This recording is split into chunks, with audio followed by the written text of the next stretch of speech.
Halo internet, hari YouTube. Kali ini gue mau bikin video. Sebenarnya bikin video lumayan mendadak.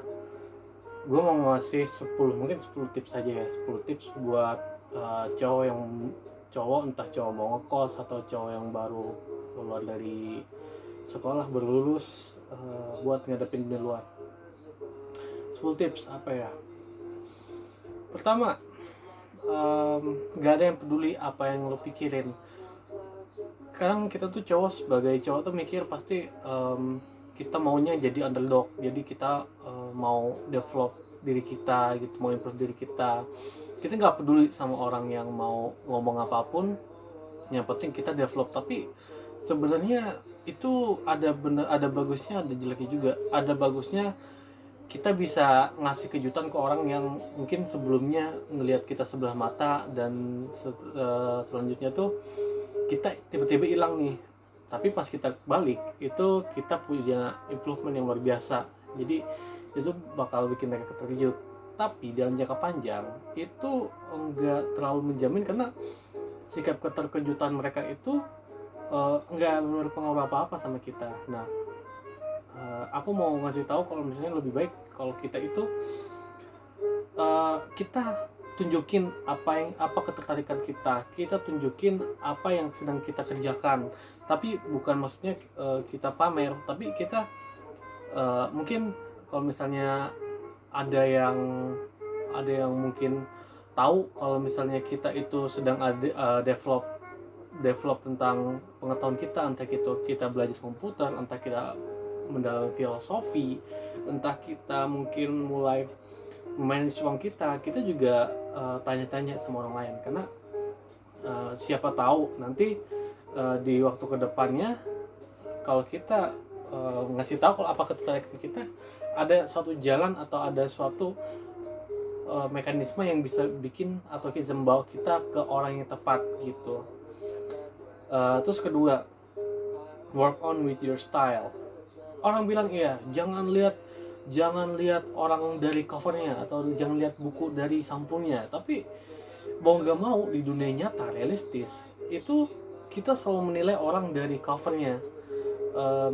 Misalnya nih, gue ngelihat orang di pinggir jalan baju rombeng, ya gue nggak bakal nyangka dong kalau misalnya dia itu mungkin mendalami filosofi dari Heidegger, atau mungkin dia itu mantan dari investment manager. Nggak mungkin dong ya, karena ya mau gimana, kita nggak ketebak. Siapa tahu orang itu yang kita tebak itu malah jahat. Jadi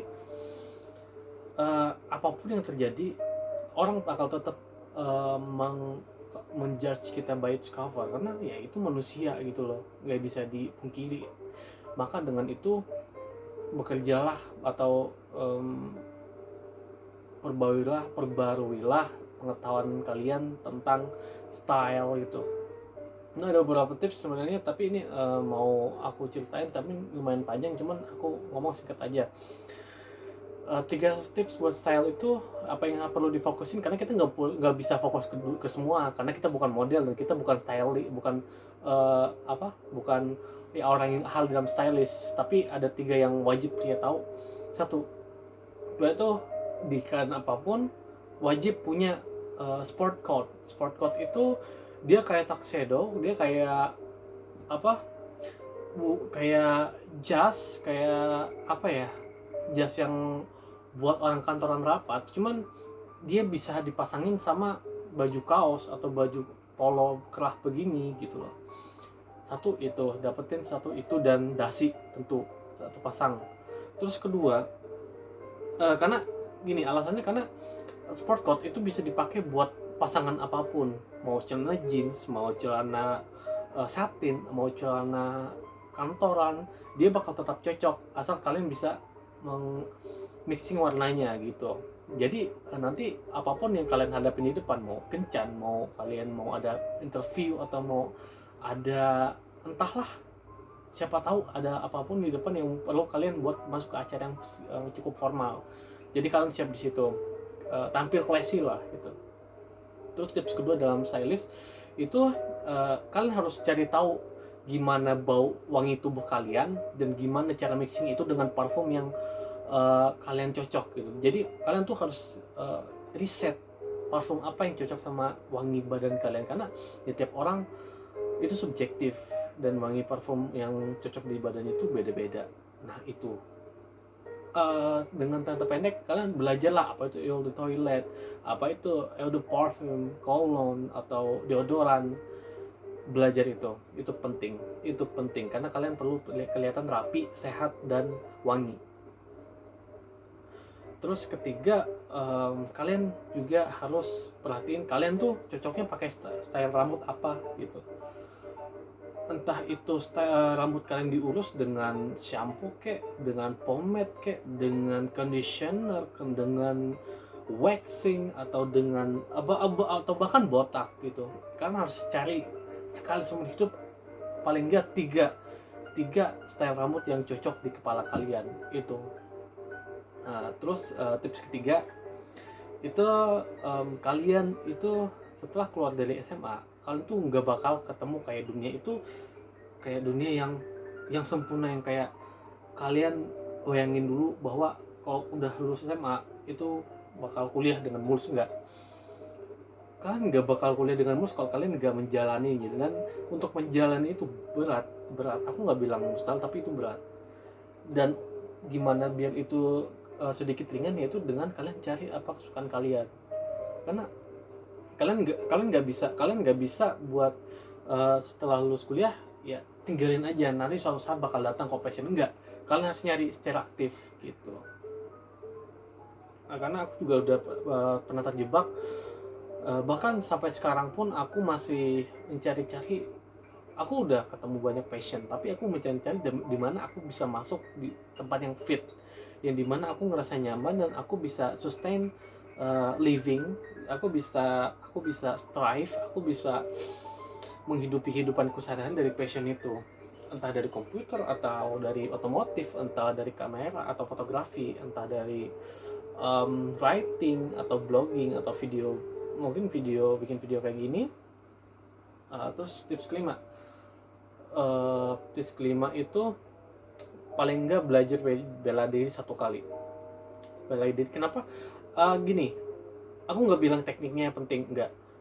Aku nggak bilang bahwa teknik nggak penting, tapi teknik oke lah kita pelajari materi, dan tapi kita kesampingkan teknik. Yang paling krusial dalam bela diri itu adalah ngebangun confidence. Jadi kalian itu kalau misalnya nanti suatu saat amit-amit kalian itu terjebak dalam satu situasi, beda sama orang yang nggak pernah belajar bela diri. Orang yang pernah belajar bela diri itu pasti punya bayangan mau gerak gimana, mau refleks gimana, karena udah dicoba, udah di tes gitu loh refleksnya gitu.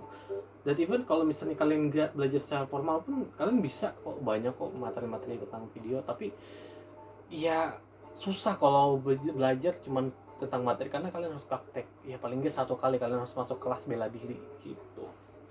Terus kelima,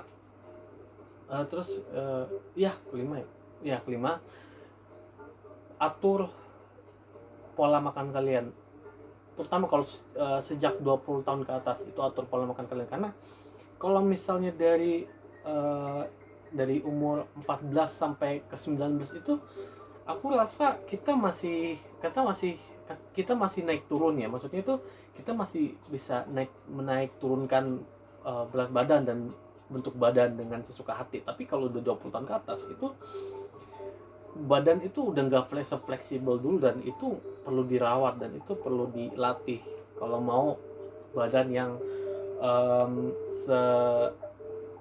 sesuai dengan ekspektasi, sesuai dengan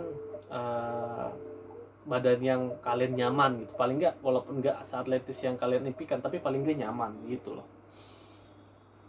Terus keenam ini aku nggak tahu ini penting atau enggak, tapi kalian di suatu saat dalam hidup tuh pasti perlu yang namanya komputer. Nah, dalam komputer itu kalian harus ngerasain, mungkin ada yang banyak yang bilang rakit PC. No. Satu saat kalian harus punya laptop, karena komputer pertama kalian itu harus laptop. Kenapa aku bilang kayak gitu? Karena ya kalian harus punya mobility. Kalian harus entah itu kalian kuliah atau enggak, tapi tetap aja kalian perlu mobility, karena di usia muda kalian itu belum punya tempat tinggal tetap. Ya mungkin ada beberapa kalian yang udah ada pengecualian, tapi ya why it's not hard or shit. Oke, back in the business. Terus yang keenam, sebagai anak muda yang baru berangkat dari masa muda, atau mungkin lebih ke remaja yang mau jadi dewasa mungkin ya, kalian harus punya alat, entah alat, pokoknya minimal kalian punya alat buat bisa benerin alat-alat kalian lah gitu, entah komputer, entah motor gitu. Kalian harus bisa memperbaiki hal-hal yang cuman sepele gitu, yang nggak perlu kalian beli baru, kalau misalnya bisa kalian benerin gitu. Ya aku nggak bisa bang, aku nggak bisa, tapi ya belajar. Dengan waktu kalian pasti bakal belajar apa nanti yang bisa kalian benerin gitu. Kalian punya banyak banget waktu buat belajar. Terus yang ketujuh, baca filsafat.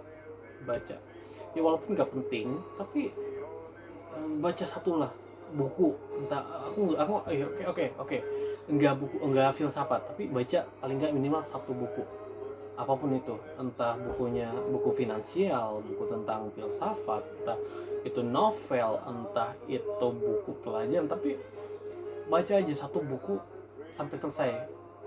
Aku pernah dengar ada yang bilang kalau misalnya kita baca minimal 3 buku, kita baca dan benar-benar serap ilmu dari 3 buku di satu bidang, kita tuh udah jauh lebih pandai atau lebih kompeten dibandingkan orang di bidang tersebut. Maksudnya kita udah melebihi 50 atau 80% orang yang kompeten di bidang tersebut, kalau saja kita itu bisa menguasai 3 buku gitu. Terus yang ke-8 itu merantau. Anak cowok terus merantau. Harus. Harus merantau, karena mau gimana pun nanti kalian itu harus bisa mandiri, dan kalian harus berurus diri sendiri dan rumah tangga sendiri gitu loh. Nggak ada yang namanya anak cowok tuh tinggal di rumah orang tuanya sampai nikah, enggak. No. Aku mungkin berani jamin, maksudnya bukan tinggal di rumah orang tuanya yang orang tua beli, no. Maksudnya tinggal di rumah orang tuanya, maksudnya tinggal dengan orang tuanya sampai nikah, no. Aku bahkan berani jamin kalau misalnya orang yang kayak gitu tuh nanti keluarganya tuh dalam satu atau 2 hal pasti akan ada bermasalah, terutama tentang pembagian tugas dan tentang pengaturan siapa yang punya wewenang gitu. Terus yang ke-9, jangan takut buat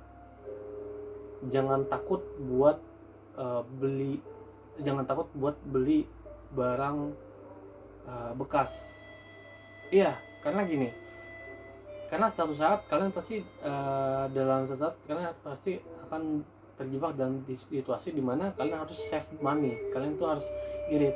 Nah, dengan kalian membeli sesuatu dengan bekas, aku bilang bukan rongsok ya, tapi bekas. Entah itu kayak komputer, entah itu laptop, entah itu motor, entah itu bahkan hal barang-barang kecil yang remeh-temeh gitu. Nggak apa-apa kalian beli bekas, karena untungnya beli barang bekas, satu, depresiasinya tuh kecil. Jadi kalian kalau misalnya udah nggak pakai lagi, kalian bisa jual, dan tentang harga jual dan harga belinya tuh nggak terlalu jauh, jadi kalian nggak terlalu rugi gitu. Terus kedua, dengan kalian belajar barang bekas, otomatis kalian tuh harus riset, kalian tuh harus cari tahu tentang barang apa yang mau kalian beli, karena di situ pasti ada risiko barang yang kalian beli itu rusak.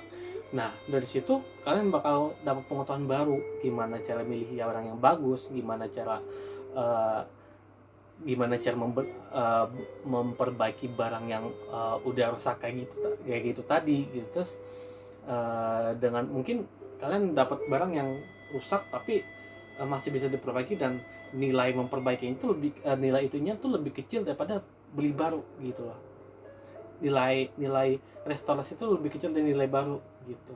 Nilai 9. Dan 10 yang terakhir, tapi bukan yang terakhir banget dan bukan yang terakhir dari gua, tapi ke depan bakal gua bikin lagi video kayak gini. Tapi 10 yang terakhir itu apa ya?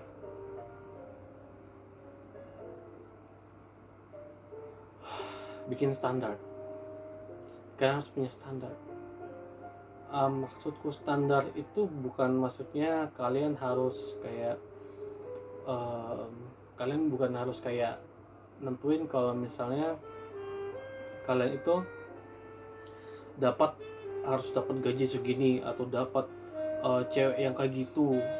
Enggak, kalian harus bikin standar itu, maksudnya kalian perlu bikin protokol atau syarat-syarat di mana kalian bakal toleransi hal itu sampai titik tertentu. Kalau misalnya kalian udah di luar toleransi, jangan pernah ngedorong standar itu lebih jauh, karena dari standar itu yang bikin karakter kalian itu ya itu, jadi kalian tuh kalian gitu. Jadi kalau misalnya kalian nggak punya standar, kalian bakal jadi push over. Dan gue nyesel, karena gue pernah ngalamin kalau misalnya gue itu sering di push over entah itu hal tentang wanita, tentang pekerjaan, atau itu tentang pilihan-pilihan yang gede. Gue bener-bener nyesel kalau misalnya gue sampai di push over gitu. Mungkin sekarang buat itu aja buat sekarang. Kalian juga bisa kunjungin website gue di augustaferdian.wordpress.id. gue sebenarnya nggak terlalu rajin nulis sih, cuman sesekali gue tulis lah kalau misalnya ada yang menurut gue penting buat di share. Dan sorry kalau misalnya audio ini rusak, karena gue nggak pakai audio eksternal, dan gue cuma ngerekam dari HP, which is Samsung A20, dan itu suaranya nyaring banget gitu. Ya udah, menurut gue kayak gitu aja sampai sekarang. Next time gue bakal sharing tips-tips buat anak cowok menjelang dewasa. Aku nggak tahu judulnya apa nanti, ya terserah, pokoknya itu. Ya kalau mau subscribe terserah, kalau mau like terserah, aku nggak peduli. Yang penting aku bisa nyampein hal ini gitu. Entah itu buat anak-anak gue nanti, entah itu buat dokumentasi, ya terserah. Pokoknya semoga ini berguna. Amin.